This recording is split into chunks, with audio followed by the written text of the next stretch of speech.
Ready? Yes. And hi.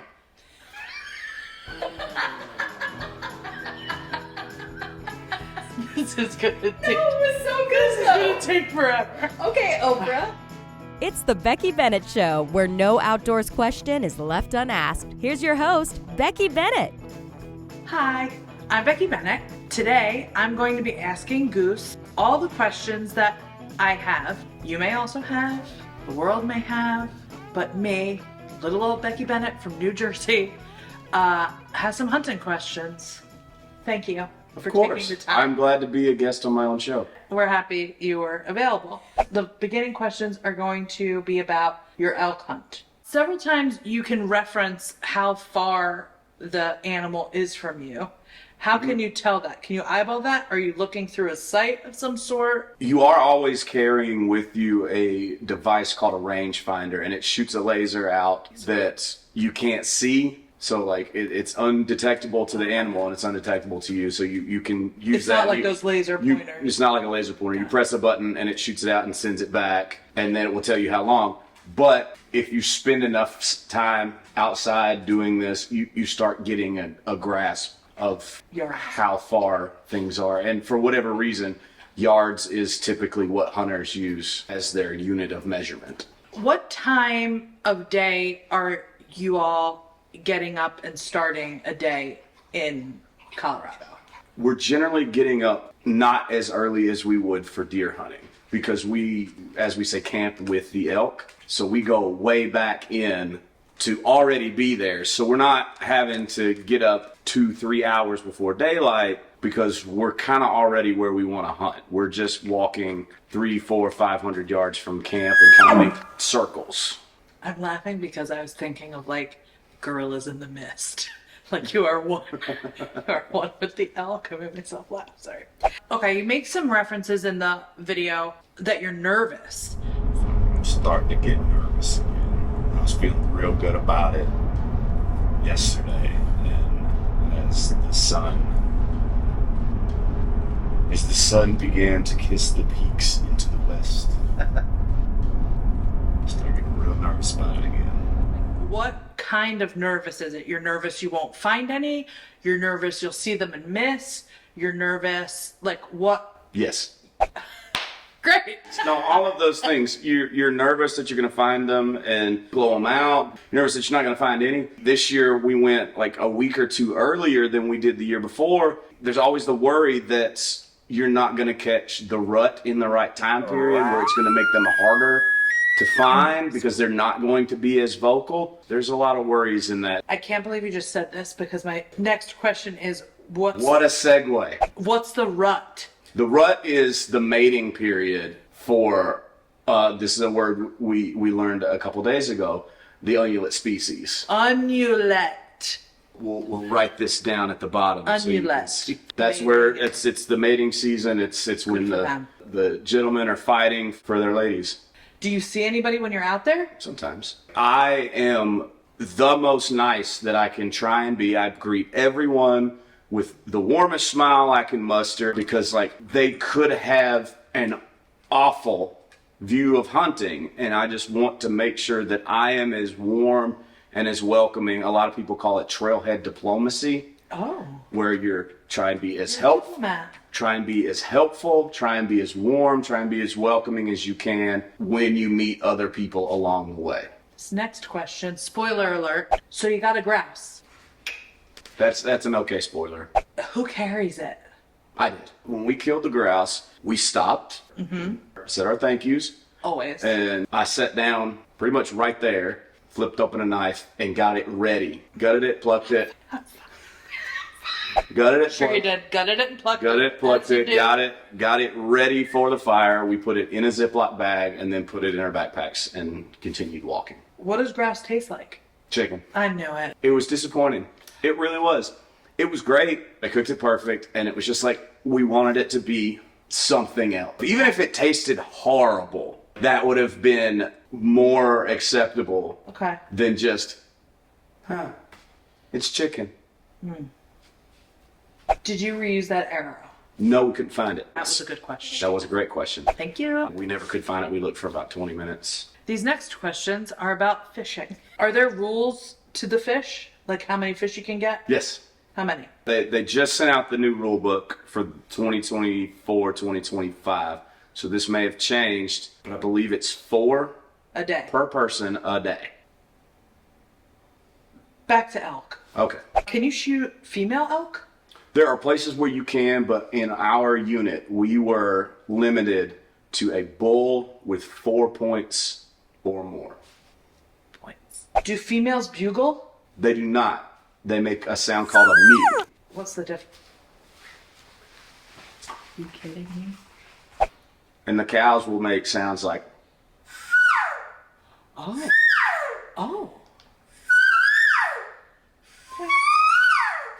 Okay. so that's a mew. I see why those boys are coming around. Oh, and then I feel like maybe it was this video, maybe it was a different one, but I think it was this one. You were like chopping things together, like calling them like antlers. Oh, I had a stick and I was Thank you. raking a tree. So what? Oh, raking. That was in the process of calling the bull, and the bull was starting to answer more frequently, and he was starting to sound a little bit more aggressive with his bugle. And so I started raking, which would mean that I am a rival bull and I'm trying to get him riled up. There's some swirling winds I think you talk about in this. We do. Yeah. A lot. I have a couple questions here. Are you upset about it because it's bad for the archery? Are you upset about it because they can smell you? They can smell you. That's what I'm really upset about, Okay. is that it's really hard to make a play or to stalk in. We try and find ways to keep the wind in our face and move into these areas. And when the wind swirls, that just kind of just puts our scent everywhere. If you do get an elk, Yes, ma'am. so if you went up there day one, get one, you're out of there. Or are you going to continue on your hunt? We only have a tag for one animal. Got it.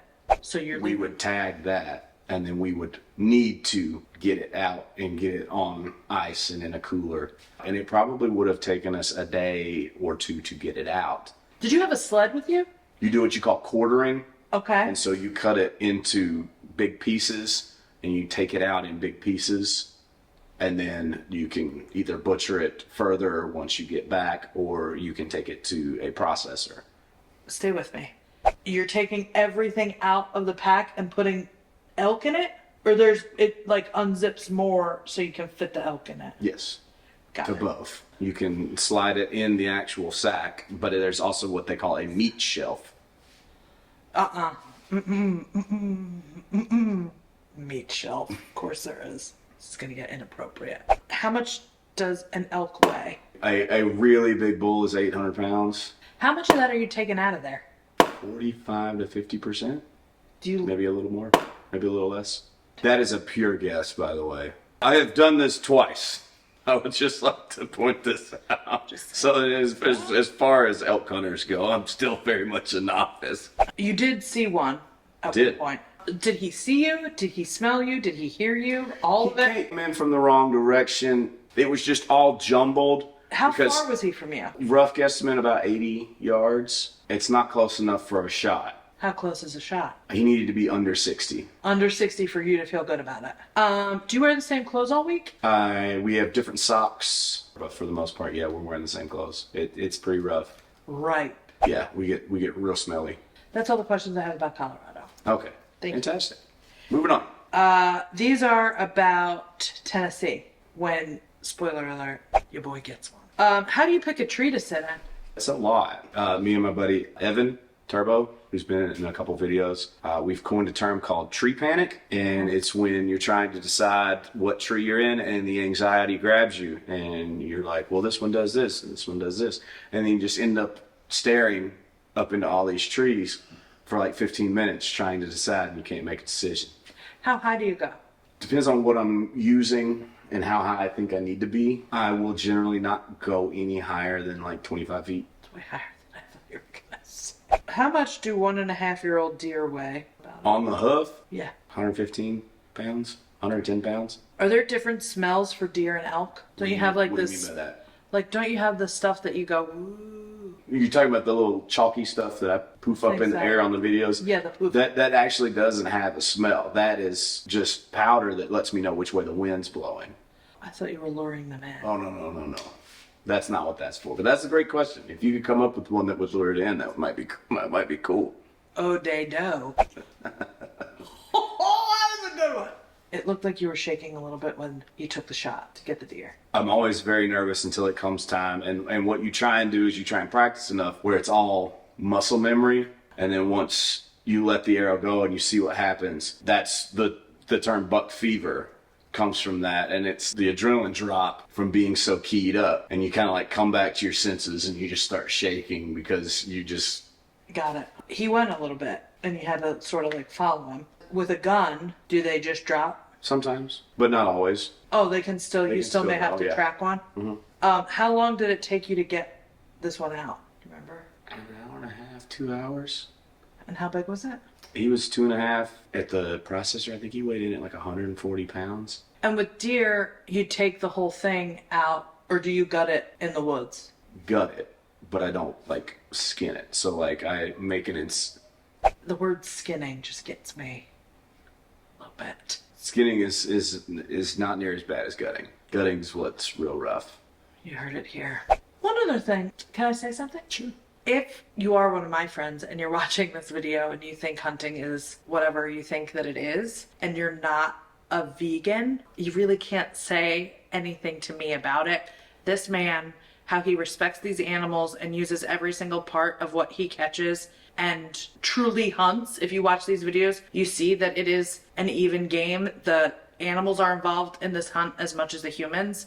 So watch them, learn more, and then make your decisions. Please. Thank you, Becky. You're welcome. Thanks for watching, guys. Go and subscribe. This has been the Becky Bennett Show. On a day in the field. My dream.